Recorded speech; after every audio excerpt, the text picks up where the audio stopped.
Haven't been a while since I last posted. Thought I'd give an update on the Make Fly Easy Believer. Last time out, if you recall, I was actually enjoying a nice evening flight and ran into a bit of an issue. Was set to return to home, and for some reason it plummeted into the earth as a lawn dart. Here's some footage of the impact at the time of the crash. Obviously, I didn't get the actual crash as it killed the battery, but here's the aftermath. You can see the fuselage, the nose completely broken off. It take a lot of repair there. Ripped off one of my V-tails, the styrofoam, and both sides of the fuselage hit pretty good cracks at the main wing connectivity points. So here you can see I've started gluing everything back together. Lots of Gorilla Glue. It's not going to be pretty, but it should be functional.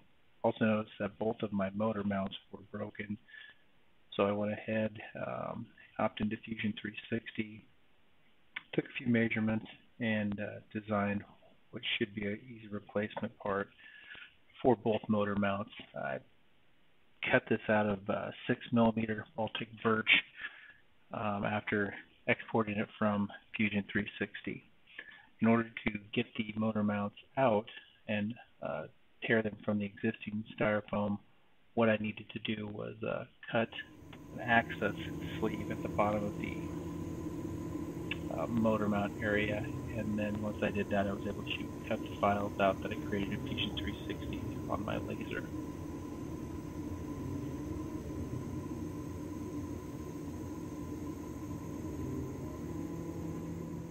Here's a couple images of the final laser cut pieces.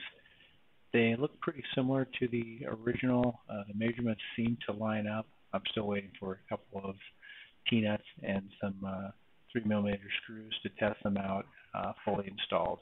As I continue to make progress and update the rebuild, I'm also going to be updating and installing a newer version of Arduplane. I think it's version 4.2.3.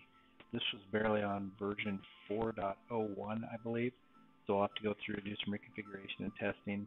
Hopefully this is able to fly again. Ideally, if I get this up and flying again, I'll also be adding a LiDAR sensor to practice some auto landings. Anyway, more to come in the future.